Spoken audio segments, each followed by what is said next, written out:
अस्सलामुअलैकुम, आप face to face देख रहे हैं। मैं हूं मोहम्मद अकबर बाजवा और स्टूडियोज़ में मेरे साथ ताहिर मलिक साहब हैं। आपको पता ही है इमरान खान माजरत के साथ चेयरमैन पीटीआई जो हैं उनके खिलाफ साइफर तहकीकात का मामला जो है वो अब चल पड़ा है। 25 जुलाई को उन्हें एफआईए ने तलब किया है। उनके जो प्रिंसिपल सेक्रेटरी होते थे आजम खान, उनका एक बयान आ गया है, वो वादा माफ गवाह बन गए हैं। वो 164 का बयान, उसकी कितनी वैल्यू हो, ये सारा ये जो निटी ग्रिटीज़ हैं इनमें बाद में जाएंगे। सबसे पहले आज हम प्रोग्राम में इसकी थीम पे बात करेंगे। थीम इसकी ये है कि बहुत सारे केसेस और चेयरमैन पीटीआई के खिलाफ चल रहे हैं जिनके अंदर उनकी इद्दत में निकाह करने से मुतालिक माशाल्लाह एक केस है। उसके अलावा तोशाखाना के हवाले से, फॉरेन फंडिंग के हवाले से, मुबैना बेटी के हवाले से, एंड यू नेम इट, 9 मई के बहुत सारे केसेस, उसके अलावा 200 के करीब और केसेस हैं। लेकिन ये एक जो मामला निकल के आया है, तो क्या ताहिर मलिक साहब इससे समझा जाए कि काबू नहीं आ रहा मामला और इस वजह से ये एक और ये लाना ज़रूरी था साइफर वाला सारा सूरत? देखिए, मुख्तसर इसका यही एनालिसिस है कि हुकूमत को या जो ताकतवर पाकिस्तान चलाने वाली ये सबसे बड़ी, मैं कह सकता हूँ, मुस्लिम लीग नून है, उसको एक बात का ये प्रूफ आ रहा है कि हम लोगों के वोट से इसको ख़त्म नहीं कर सकते। अब देखें ना, आपने तो नाम ले लिया, अब 2 केसेस और भी इस पर काम कर रहे हैं।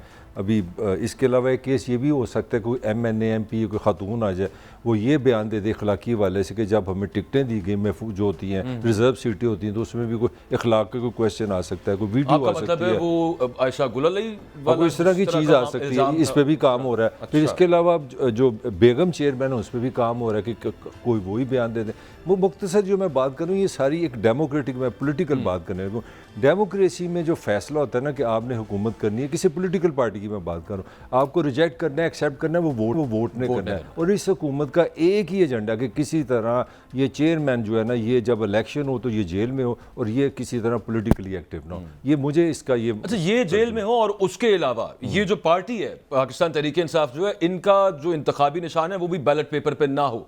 इसकी खुद कन्फेशन पीपल्स पार्टी के लीडर्स कर रहे हैं कि PMLN डज नॉट वांट कि इलेक्शंस के अंदर PTI ही हो और सिर्फ एक प्लेन सीधा मैदान मिल जाए PMLN। एक तो मुझे समझ नहीं आती कि फैसल वाडा किस कैफियत में आके, किस पोजीशन में आके, किसकी रिप्रेजेंटेशन कर रहा है। हर रोज़ वो टॉप शोज में होता है। एक फिक्रा मुझे याद हो गया कि आप जो मर्जी कर लें, PTI का कोई टिकट लेने वाला नहीं होगा, टिकट लेने वाली नहीं होगा। ये वैसे मुझे ये नहीं समझ आई कि वो किस कैपेसिटी में बात करता है, उसके पास कौन सी अथॉरिटी है या कौन सी अंडरस्टैंडिंग है। मगर 10 दफ़ा मैं सुन चुका हूँ, मरीम नवाज साहब को मेरे ख्याल कोट करते हैं, हो सकता है वो 10 दफ़ा ये बात कह चुका है कि जनाब अगले इलेक्शन में अगर आप सब ये सवाल किया जाता है ना कि खास अपना चेयरमैन होगा कि नहीं, वो कहता है चेयरमैन को तो आप भूल जाएँ, नाअहलियत को भूल जाएँ, वो तो सारा कुछ होगा। 2016-2018 के पस मंज़र में बात करूँ, मगर कोई टिकट लेने वाला नहीं होगा। ये सबसे अहम बात है। अच्छा, उसके अलावा ओवरऑल इलेक्शंस भी आगे, इसके क्योंकि हमने डिटेल में साइफर के हवाले से हमने बात करनी है, एक छोटी सी ब्रेक हम लेंगे। लेकिन उससे पहले आपसे मैं सवाल पूछ लूँ कि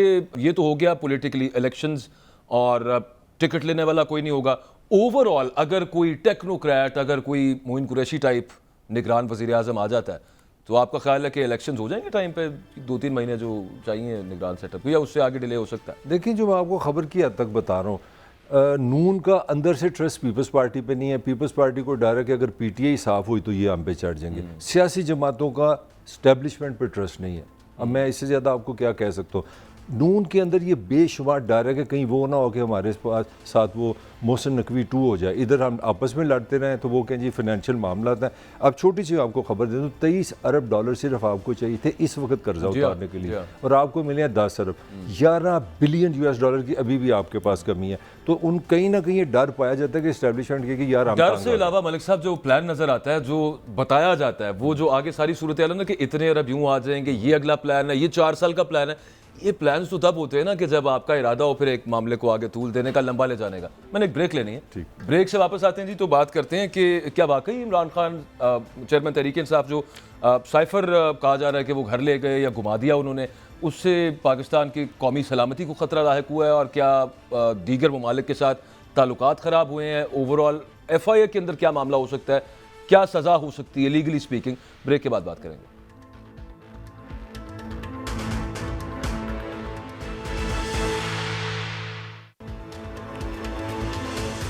वेलकम बैक जी। हुकूमत के 3-4 वज़रा ने और फिर उसके अलावा 3-4 और वुज़रा ने, यानी कि 3-4 PMLN से ताल्लुक़ रखने वाले, 2-3 पीपल्स पार्टी से ताल्लुक़ रखने वाले फुल फ्लेज्ड प्रेस कॉन्फ्रेंसेस की परसों के रोज़, जब आया कि जनाब आज़म खान का बयान आ गया है कि सियासी मकासद के लिए साइफर को इस्तेमाल किया था चेयरमैन तहरीक इंसाफ ने, और उसमें एक स्टेटमेंट तो बड़ी कमाल है मुसद्दिक मलिक साहब की।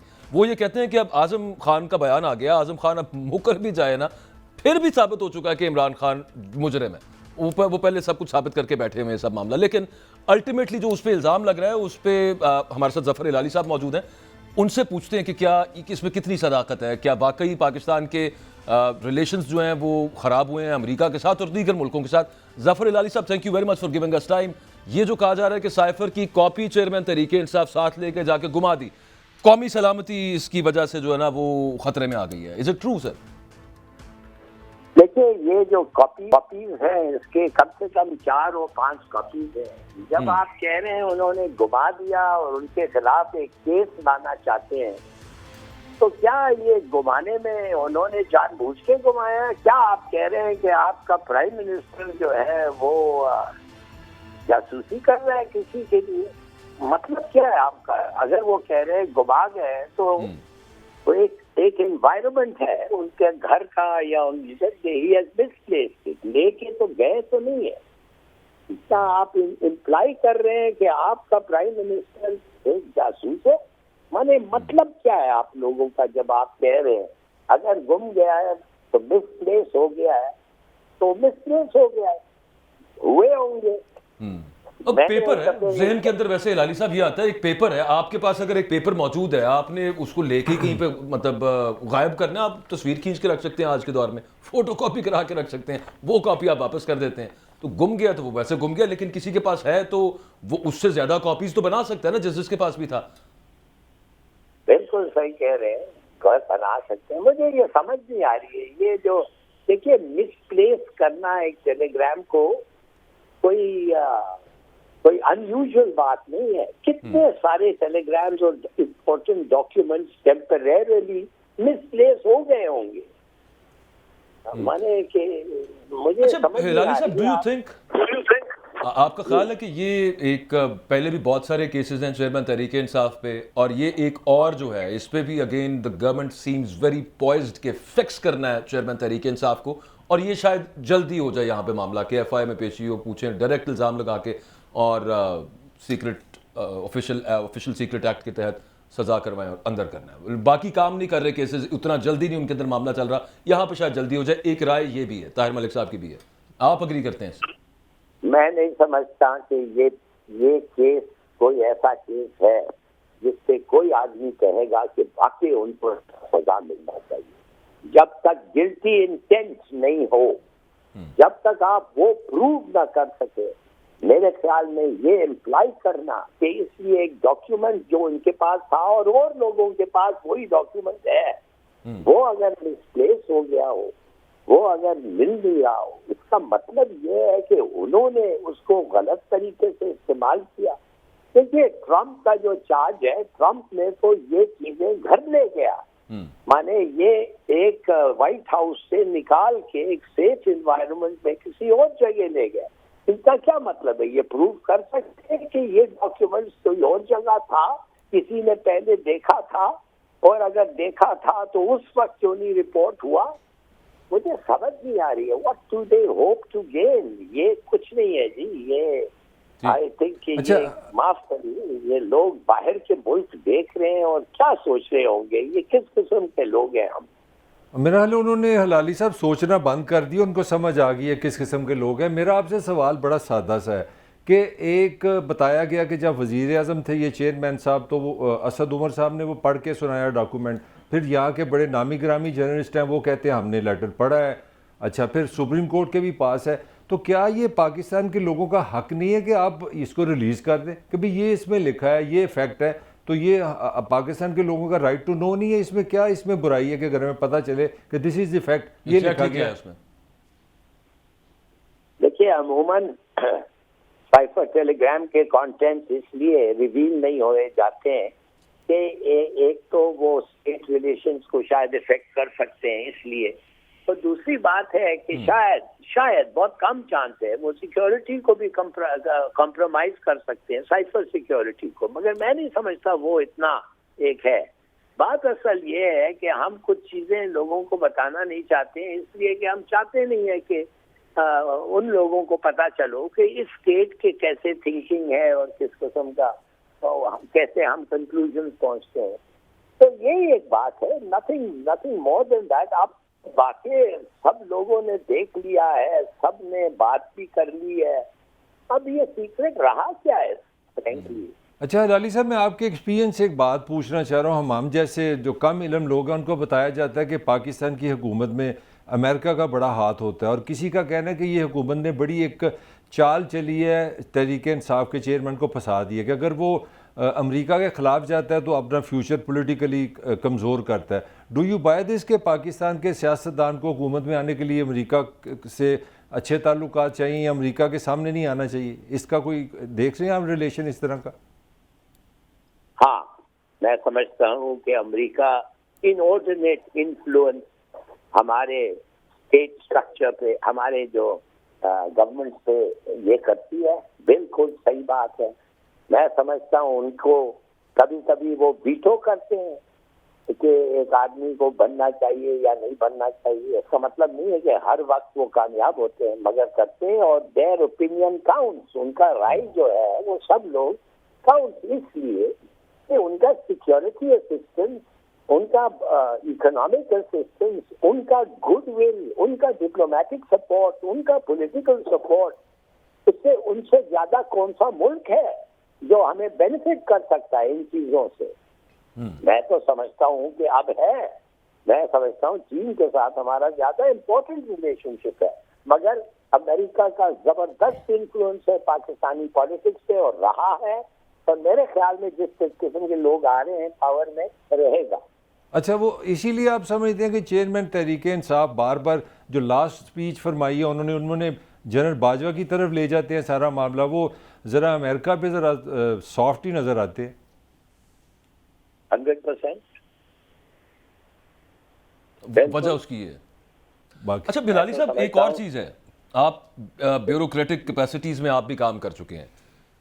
आज़म खान साहब को कंपेयर किया जा रहा है, जो प्रिंसिपल सेक्रेटरी थे, नवाज शरीफ के प्रिंसिपल सेक्रेटरी फवाद हसन फवाद के साथ, कि उनके ऊपर भी बड़ा प्रेशर था वादा माफ गवाह बनाने के हवाले से, और ये कहा जा रहा है कि आज़म खान साहब का जो मेटल है वो नहीं है उस तरह का जो होना चाहिए एक ब्यूरोक्रेट का, और ख़ासतौर पर जो टॉप लेवल तक राइज जिसने किया, और फिर ये क्या उन्होंने कर दिया।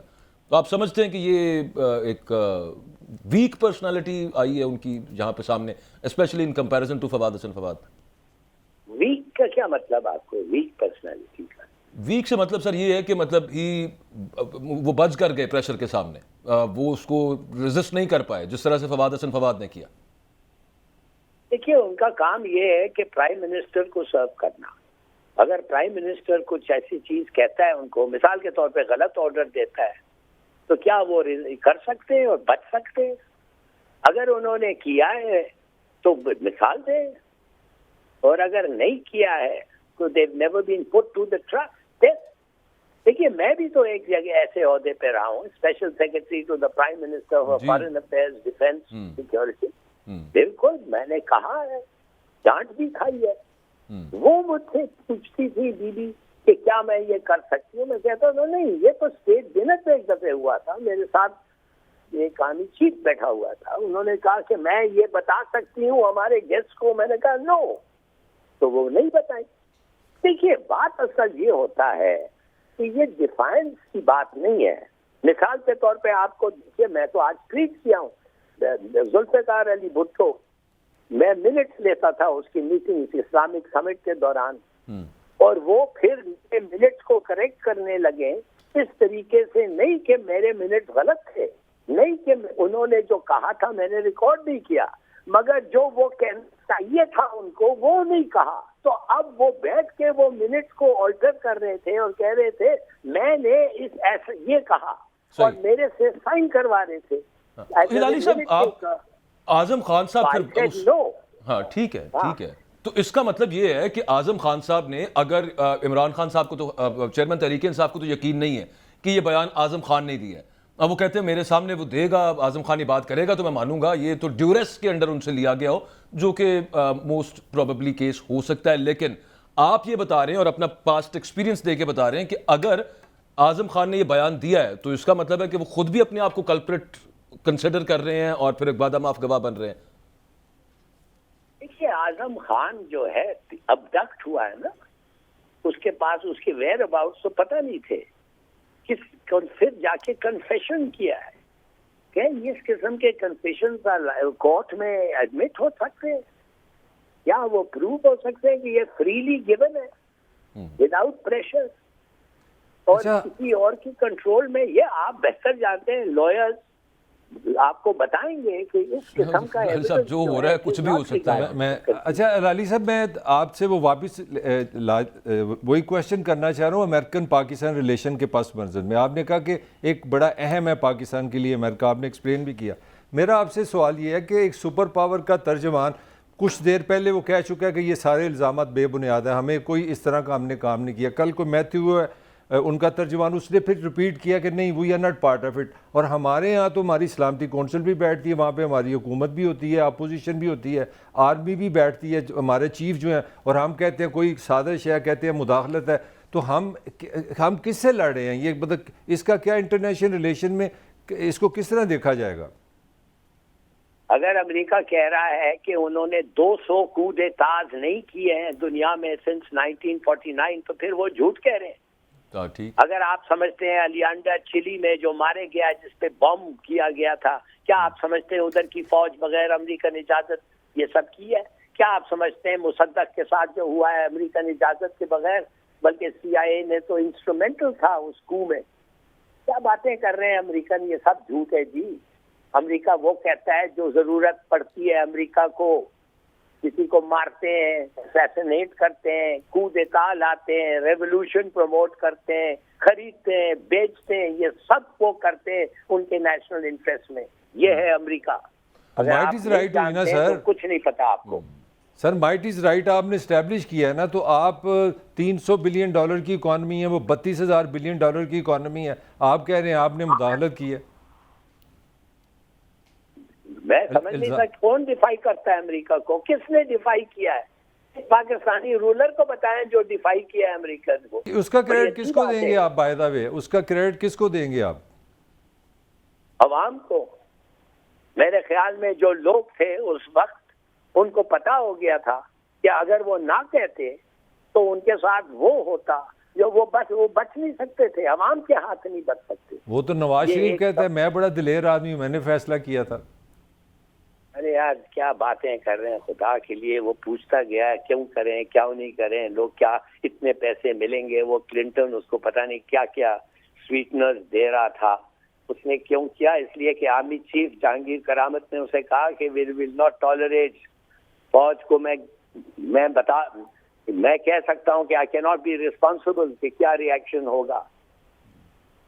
ना किया जाता तो इंडिया के साथ फिर इक्वेशन जो है वो बहुत ज़्यादा टिल्टेड हो जानी थी इंडिया के हक के अंदर। एक आखिरी साइफर के हवाले से सर, ये सब मामला जो था पाकिस्तान के अंदर इतनी बहस चली, कन्फ्यूजन्स भी, और अभी तक वो एक साल के बाद फिर उठा के दोबारा ये ले आई है हुकूमत आजम खान से बयान दिलवा के।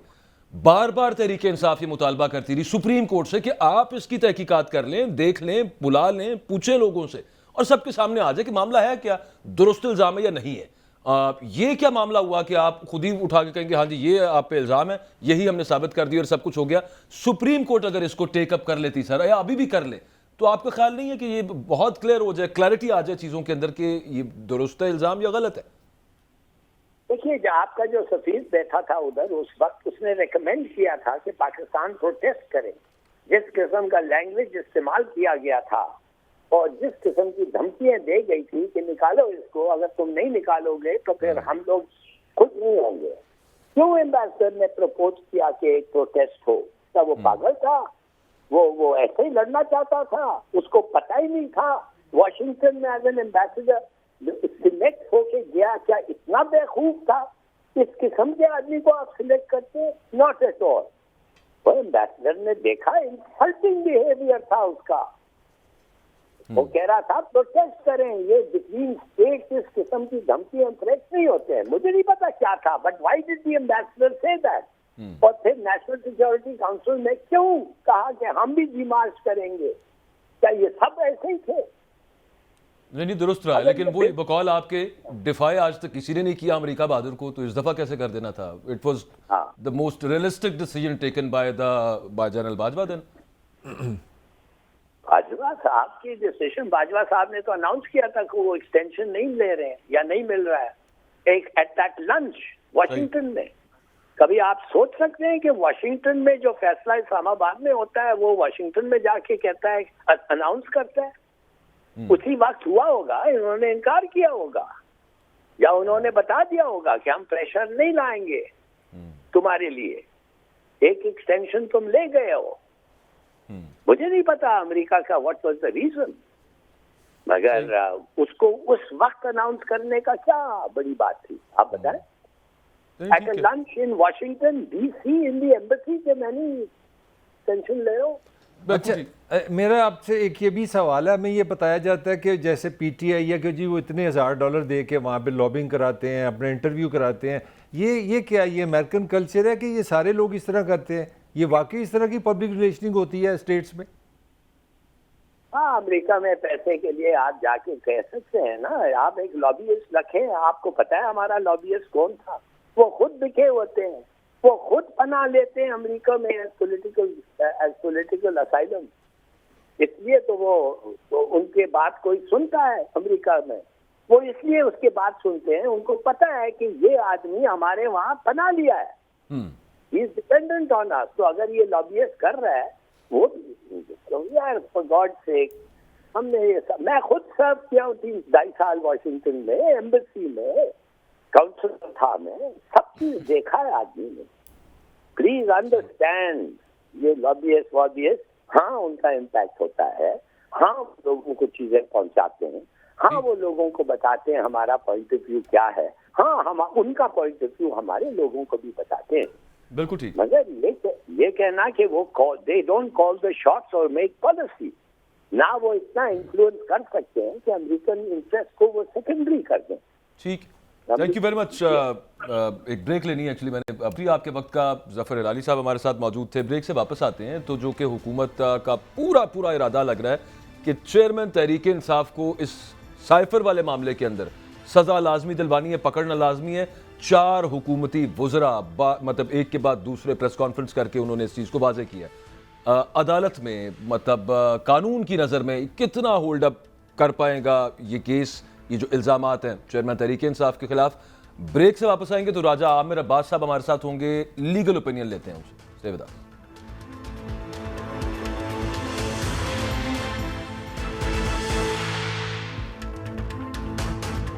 चेयरमैन तहरीक इंसाफ को 25 जुलाई को बुलाया गया है। FIA ने बुलाया है कि आप आएँ और आके हमें बताएं कि वो जो साइफर की कॉपी थी वो आपने क्यों गुमा दी। एक कौमी सलामती का इशू है, एक बड़ा हसास डॉक्यूमेंट था, वो आपके पास था और आप ये क्लेम कर रहे हैं कि वो गुम गया है। This is not something which is not serious enough, ये बड़ा सीरियस मैटर है।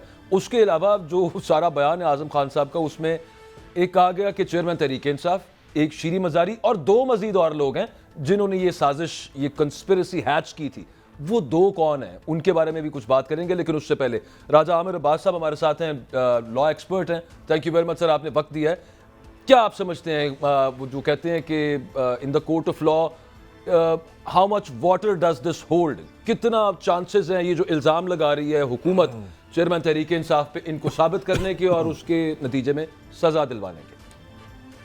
देखिए, इसके 2 पहलू हैं। एक पहलू है कि जी कोई ऑफिशियल डॉक्यूमेंट है and if that has been misplaced, और वो मिसप्लेस हुआ है या इंटेंशनली रिमूव किया गया है या नहीं दिया जा रहा, तो वो एक अपनी जगह पे बात है। दूसरे, अगर ये बात की जा रही है कि जी किसी ऐसे इशू को कोई पॉलिटिकल, उसको एक आपने कनोटेशन देने की कोशिश की है या रंग देने की कोशिश की है, तो क्या वो ऑफिशियल सीक्रेट एक्ट्स में आता है या नहीं आता? क्योंकि ऑफिशियल सीक्रेट एक्ट्स बड़ा एक डिफाइंड किस्म का लॉ है जिसमें कहा जाता है कि जनाब कोई ऑफिशियल सीक्रेट जो सा है वो लीक हुआ है, और इसमें सबसे इम्पोर्टेंट चीज़ जो होगी कि आया वो जो डॉक्यूमेंट था, उसको कहीं पे दिखाया गया है, उस डॉक्यूमेंट को कहीं पे रिलीज़ किया गया है ठीक। या किसी बंद लिफ़ाफ़े को अगर लहराया गया है, तो क्या वो उस डॉक्यूमेंट की ही कैटेगरी में आता है या नहीं आता? एक तो इसका ये पहलू होगा क्योंकि हमने अभी तक जो चीज़ देखी है, वो कहीं भी हमें वो डॉक्यूमेंट अपनी साइफ़र की तो अपनी कोड्स होते हैं, उसके अलावा भी किसी फ़ॉर्म में नज़र नहीं आया। अलबत्ता ये है कि जो डिप्टी स्पीकर थे उस वक़्त के एक्टिंग स्पीकर के तौर पे, उन्होंने सुप्रीम कोर्ट के चीफ जस्टिस को भिजवाया और 1 या 2 जगह अगर और गया है, तो अब ये एविडेंस की बात है कि जी कोई आदमी ये बता सकता है कि जी हमें ये खान साहब ने दिखाया था या जो वो गए थे नुमाइंदे वगैरह, जर्नलिस्ट वगैरह कि जी हमने इसकी कोई कॉपी देखी एंड नंबर 2 जो कंटेंट्स ऑफ द एफआईआर उसके हैं साइफर के साइफर के। कंटेंट्स के बारे में बड़ा क्लियरली एक 2 मीटिंग्स हुई हैं इस मुल्क की हायर लेवल पे और उन्होंने उन कंटेंट्स के बारे में लिखा है कि ये जो कंटेंट्स हैं, ये कंटेंट्स जो उनसे हैं पाकिस्तान की जो इंटरनल अफेयर्स हैं, उसमें ब्लेटेंट इंटरवेंशन के तौर पे उन्होंने कहा है। तो कंटेंट्स की हद तक इश्यू तो नहीं है, साइफर जो आया उसकी हद तक भी इश्यू नहीं है कि वो नहीं आया था। वहाँ से एक ऐसी जो है ये डॉक्यूमेंट इनको रिसीव हुआ है। अब बात ये है कि क्या इमरान खान साहब ने उसको गुम किया है, उनके पोज़ीशन में था? क्या जो उनके ये आज़म साहब थे, इन्होंने कोई ऐसा एविडेंस दिया है कि जी ये मैंने उनको हैंड ओवर किया और कोई उसके रिसीट है, क्या चीज़ है? एंड देन अगेन वो किस फ़ॉर्म में था? कोई फ़ोटोकॉपी थी या उसको किस ओरिजिनल तो ऑब्वियसली वो फ़ॉरेन ऑफ़िस में पड़ा हुआ है। एंड व्हाट आई लेकिन बिलीव राजा इज़ कि साहब वो उसमें उसका उसमें तो दो सीनियर मोतबर सहाफ़ी हैं, वो भी ये क्लेम करते हैं, एक कहता है मेरे पास भी कॉपी है, दूसरा कहता है मेरे पास भी कॉपी मौजूद है। मतलब ऐसे लग रहा है कि जैसे कोई चीज़ है बस आम सी, अब हर एक के पास ही उसका कोई ना कोई कॉपी मौजूद है। मैं आपसे ये पूछना चाहता हूँ देखिए कि मैं ओवरऑल लॉ की जो आप बात कर रहे हैं, लेकिन जो मामलात हैं, अब थोड़ा सा मैं बिटवीन द लाइन्स ही कह सकता हूँ, जब दिल कर रहा हो या फिर ज़हन बन गया हो कि तो सज़ा होनी है जो हुकूमत चाह रही है, तो फिर हो जाएगी सज़ा या दे देंगे वो, कोई भी उन्होंने तरीकाकार उसमें निकाल लेना है कोर्ट्स के साथ, जो मामला वो जिस तरह से देखिए अपना बता रहे हैं। आई डोंट थिंक सो कि इट्स दैट सिंपल कि सजा दे दी जाएगी या दे दी गई। अगर 150 मुकदमात आप देख लें, अभी तक तो वो मासिवाय एक में एक 48 घंटे के लिए अरेस्ट हुए हैं। बाकी में तो कहीं अभी तक प्रोसिक्यूशन की या इन्वेस्टिगेटिव एजेंसीज की दाल नहीं गल पा रही और कोई सजा की तरफ केस बढ़ता हुआ वो हमें तो नजर कहते हैं ना नहीं बड़ा आ रहा सिलेक्टिव मेरिट्स के ट्रीटमेंट ऊपर। है चेयरमैन तहरीक इंसाफ की तरफ अच्छा अदालतों राय का। साहब, ये यहीं से मैं एक आम आदमी की मैं भी आम आदमी हूँ, समझ से बाहर है। यहाँ पे तो आप कुछ भी ना करें तो हमारी जो पंजाब पुलिस तो दुनिया की नंबर 1 है आपको पकड़ने में और सजा देने में। तो ये किस किस्म का निज़ाम है? ये निज़ाम का फेलियर है, ये हमारा दिमागी मसला है। 150 केसेस हैं। जब हम छोटे थे तो सुनते थे कि जी फॉरेन फंडिंग में तो गया 62 63 लग गए थे, तो हमारी पैदाइश से पहले पता चला कि एक बेटी है 62 लगा गया। और भाई हम बूढ़े हो गए, 60 से ऊपर उम्र हो गई, अब समझ ही नहीं आ रही ये निज़ाम का फ्लॉ है कि सारे केसेस ही फ्लॉ है। What is this? देखिए जी, रूल ऑफ लॉ या हम इसको देखें कि जी हमारे मुल्क में जो कानून है और जो अदलिया का निज़ाम है, ये दोनों की आपने रेटिंग्स तो देख ली होगी कि वो रेटिंग्स में दुनिया में 130वें नंबर पे या इतने नीचे कैटेगरी में आते हैं। वजह क्या है? वजह यही है कि अशराफिया के लिए एक कानून है, हम सारी ज़िंदगी ये पढ़ते आए हैं कि कोई अगर एब्सकॉन्डर हो, तो जब तक वो सरेंडर नहीं करता, उसका केस ट्रायल नहीं हो सकता और वो बरी नहीं हो सकता। आपने हालिया देखा कि वो जो इतने बड़े मियाँ साहब के केसेस थे नैब की कोर्ट में, मियाँ नवाज़ शरीफ के, वो तो खुद इस्लामाबाद हाई कोर्ट ने उन्हें मफरूर करार दिया हुआ है। लेकिन मताहत अदालत ने उनको ये कह के बरी कर दिया कि जी ये पॉलिटिकली मोटिवेटेड केसेस थे और उनकी हाज़िरी भी नहीं, वो पहुँचे भी नहीं, एक एक्यूज़्ड अदालत में भी नहीं सरेंडर किया, तो उसको उन्होंने क्विट कर दिया। ये एक ऐसा है सिस्टम कि जो हमें नज़र आता है कि ये दुनिया में कहीं नहीं होगा। रूल ऑफ लॉ इसको तो नहीं कहते। हमने सिर्फ़ रूल ऑफ लॉ को समझ लिया है कि जनाब आपने एक जैसे फ़ैसले करने हैं। रूल ऑफ लॉ तो इन्वेस्टिगेशन में भी होता है। हमने कहीं ये नहीं देखा कि जनाब जो इन्वेस्टिगेशंस होती हैं कि अभी आपने देखा होगा कि वो जो फ़ॉरेन वो टीटी वाले केसेस थे, उसमें जहाँ पे एक दफा हम सुन रहे थे एक टेनोर में कि जी ये बड़े क्लोज एंड शट केसेस हैं, जी हाँ। डॉक्यूमेंट्री एविडेंसेस हैं, इसमें वो जो पैसा है वो बड़े आराम से आके लैंड हुआ उन 2 एम्प्लॉइज के अकाउंट में और वहां से वो जाके सीधा पार्क होता है, विच इज डॉक्यूमेंटेड कि इनकी फैमिली में मियां शहबाज शरीफ साहब के, बट दो 7 वॉल्यूम्स जिनकी बातें हो रही थी उनको अदालत ने राजा साहब देखने बिल्कुल की बात दुरुस्त कह दी है फरमाया कि कुछ नहीं आपने, है। राजा साहब बिल्कुल दुरुस्त फरमाया। तो यही मेरा क्वेश्चन है, तो इज इट के चेयरमैन पीटीआई भी उसी जंट्री का हिस्सा है कि 150 केसेस के बावजूद कुछ नहीं हो रहा, जिस तरह आपने शरीफ फैमिली का बताया, तो दे आर सेम देन? मुझे तो ऐसे लग रहा है कि देखिए कुछ केसेस ऐसे हैं कि जिसके लिए आपको बहुत एहतियात करनी होगी। ये जो साइफर का मसला है, ये मसला सिर्फ इंटरनल पॉलिटिक्स का मसला नहीं है, इसमें इंटरनेशनल स्टेक होल्डर्स भी हैं। इसको आप अपनी डोमेस्टिक पॉलिटिक्स को मजबूत करने के लिए खुदारा इसको ऐसे इस्तेमाल ना किया जाए कि जिससे हमारे फॉरेन रिलेशंस, हमारे फॉरेन ऑफिस पे हर्फ आए, हमारे जो वहां के एम्बेसडर, क्योंकि once it goes to the court, I believe जब कोर्ट में जाएगा तो वहां पे दूसरे वकील जिरा भी करेंगे, वहां पे बहुत से सवालात उठेंगे, वहां पे गवाहों को बुलाया जाएगा, वहां पे एम्बेसडर को भी बुलाया जा सकता है। तो ये बातें मेरे ख्याल ऑप्टिक्स की हद तक तो सही हैं, लेकिन मुझे ये केस जौन सा है उस ऑप्टिक्स के लेवल से आगे बढ़ता हुआ नजर नहीं आ रहा, क्योंकि इसके शदीद किस्म के इंटरनेशनल आपको रिपरकशंस आएंगे और ये चीजें जोन सी हैं इसमें बहुत से और नाम भी आ जाएंगे फिर। राजा तो साहब, क्या इसका हम इस 164 के बयान का आजम खान का जो है, इसका कंपैरिजन है इसहाक डार के 164 के बयान के साथ? देखिए 164 के 2 तरह के बयान होते हैं। एक होता है कन्फेशनल स्टेटमेंट होता है, आप कहते हैं कि जी मैंने ये जुर्म किया है और मेरे साथ फलां फलां शख्स शामिल था, अप्रूवर बन गया। और एक हाँ जी, एक गवाह होता है कि आप एज ए विटनेस जाते हैं कि जी मैं बतौर गवाह ये कहता हूं कि इस शख्स ने ये काम किया है। ठीक। तो उसमें हमारे पास जो लॉ बड़ा क्लियर है कि जब एज ए विटनेस आप होते हैं, किसी और के खिलाफ गवाही देते हैं, तो उस शख्स की मौजूदगी जरूरी है उसी मजिस्ट्रेट के सामने, और उसने उसको क्रॉस एग्जामिन अगर नहीं किया तो हुदैबिया के केस में जस्टिस फायज ईसा साहब ने वो जो इसहाक डार का स्टेटमेंट था उसके बारे में रूलिंग दे दी थी कि it cannot be used against the co accused या मेन या principal accused unless and until वो खुद वहां पे मौजूद नहीं था।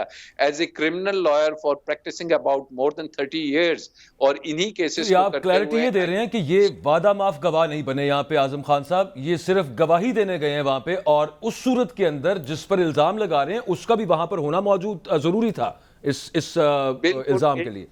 In this case chairman Tehreek Insaf का में होना जरूरी था। ठीक है, ये एक बेसिक रिक्वायरमेंट है, और इसकी गैर मौजूदगी में ये जो 164 का बयान है, आई थिंक टेक्निकली या प्रोसीजरली इसको बड़े आराम से ब्लास्ट किया जा सकता है, ये कहीं भी स्टैंड नहीं कर पाएगा। इसको तो अभी तक हमें पता नहीं चला कि वो बयान है किधर, क्योंकि जब बयान रिकॉर्ड होता है, रिमेंबर कि उसके फौरन बाद the magistrate is bound to seal it, और ये सील होके फिर जब मुतलका अदालत में ट्रायल शुरू होता है और उस मैजिस्ट्रेट को बुलाया जाता है, तब जाके इसको जज साहब खोलते हैं। तो इसके कंटेंट्स अगर सामने आते हैं, ये कानूनी चीजें, मलिक साहब मैं आपसे एक बात करना चाह रहा हूँ। जी मैं सिर्फ ये बात करना चाह रहा हूँ, जो सारी कानूनी बातें राजा आमिर अब्बास साहब बता रहे हैं, लेकिन एक चीज ज़हन में रखें कि आजम खान साहब अचानक गायब हो गए। हुकूमत कहने लगी कि हाँ जी गायब हो गए हैं, उनके घर वालों ने दरखास्त दे दी, फिर वो आके कहने लगे मैं गायब नहीं था, अपनी मर्जी से था। लकीली जहाँ पे ये मामला हो जाए, मैं राजा साहब से यही सवाल करने लगा हूँ कि ये जो हमारा अदालती निज़ाम है, निज़ाम अदल सॉरी जो असल निज़ाम है, वो उसको इससे कोई परवाह नहीं। एक बंदा जून में लापता है, उसकी फैमिली ढूंढ रही है, और एकदम वो 164 का बयान देता है, वो उसमें भी 3 गुजरा है, वो कोई कुछ कहता है कि FIA को क्या है, कोई कहता है नैब को बताया, एक गुजरा कह रहा है दोनों को बताया। तो ये को हमारा अदल का जो निज़ाम है वो नहीं पूछता कि एक बंदा 1.5 महीना पता ही नहीं चला, वो सैर करने गया था, वो मालदीव गया हुआ था, हज करने गया हुआ था, घर में छुपा हुआ था। What is this? देखिए जी, ये उस मजिस्ट्रेट की एक ड्यूटी है।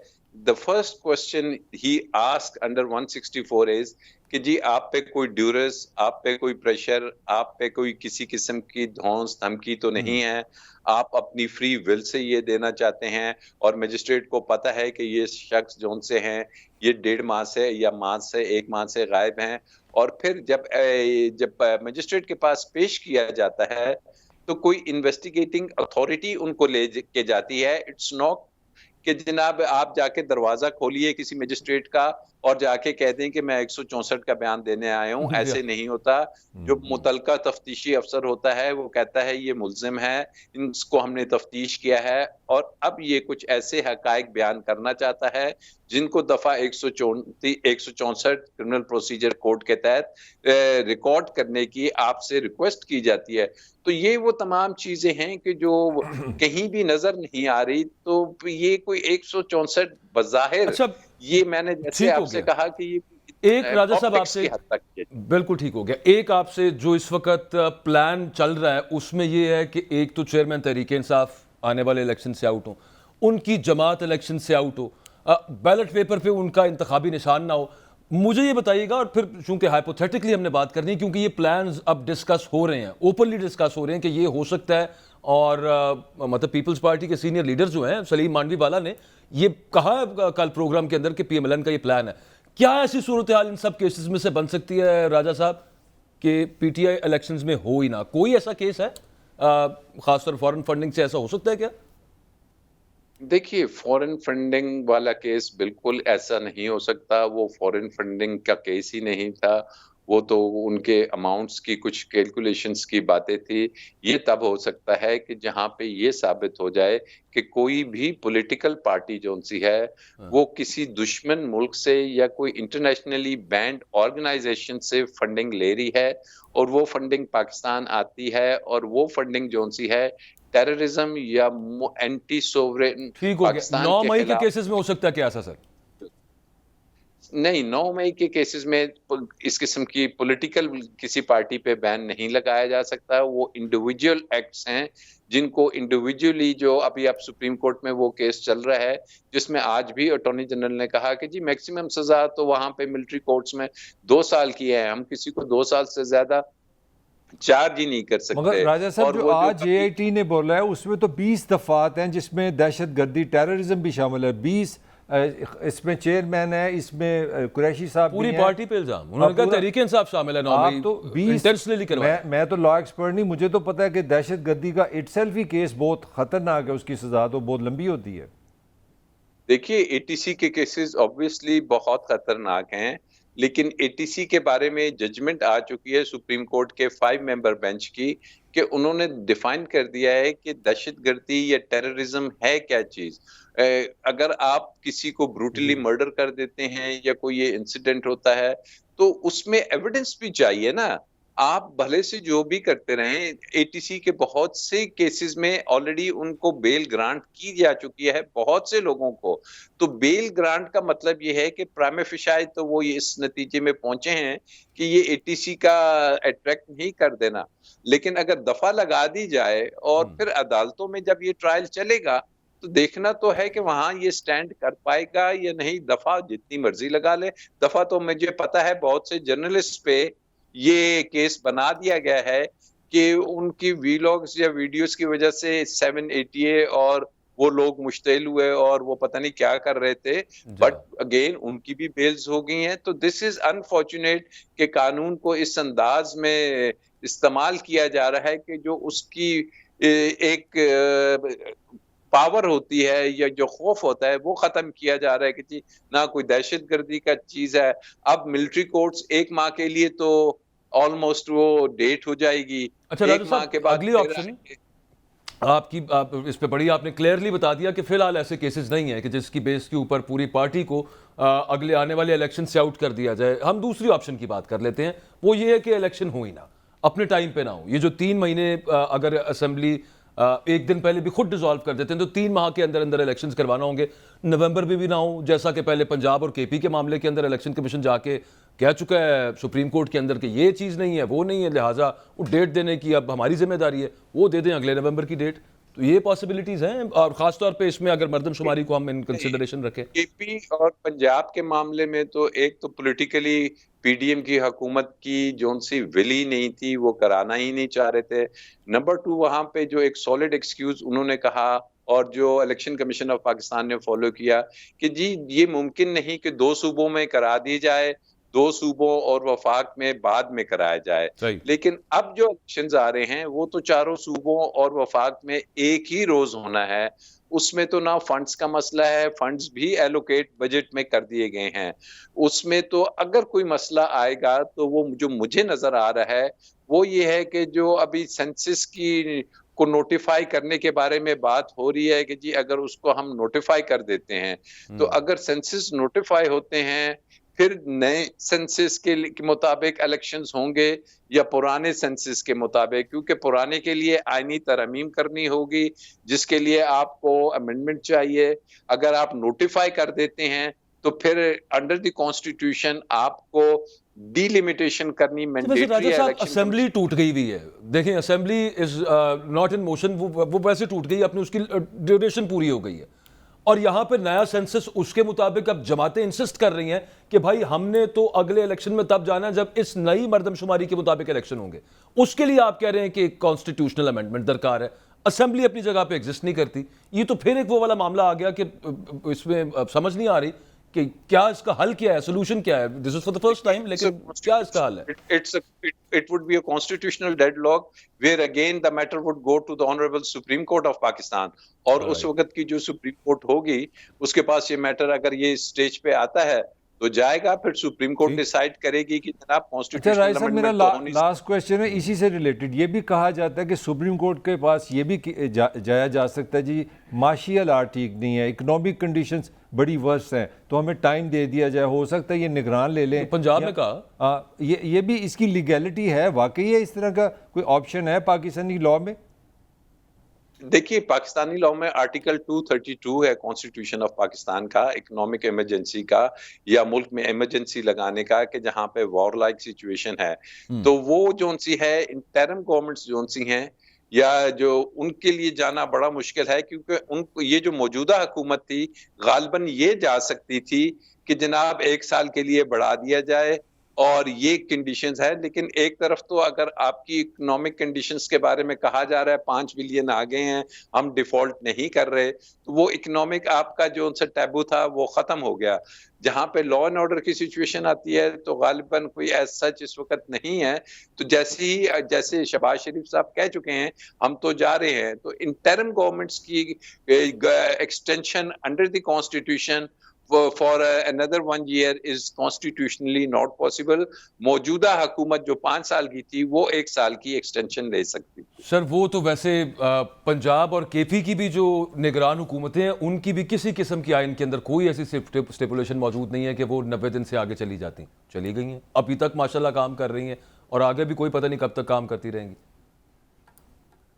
देखिए उसको ये है कि चूंकि सुप्रीम कोर्ट में वो मैटर चला और सुप्रीम कोर्ट ने उनको एक हुकूमत को कहा कि आप इलेक्शंस कराइए और ये गैर कानूनी है, और वो अभी तक टेम्पलेट नहीं बन गई, वो एक खाका बन नहीं गया जिसको यहाँ पे भी यूज किया जा सकता है राजा साहब। But the matter is still pending, तो सुप्रीम कोर्ट उस पर कोई रिव्यू भी पड़ा हुआ है। अगर जजमेंट दे देती है, कॉन्टेम्प्ट इशू करती है या कुछ और करती है, इट्स ऑल, अगर तो अदालतें वाकई कुछ नहीं करती और आइन ने जो दस्तक दी थी, और वो जो एक और साहब वो पुराने उस वक्त उन्होंने कहा कि जी आज मेरे दरवाजे पे दस्तक हुई है, लेकिन वो दस्तक का हमने नहीं देखा कि कोई खातर ख्वाह रिजल्ट आया सुप्रीम कोर्ट ऑफ पाकिस्तान से।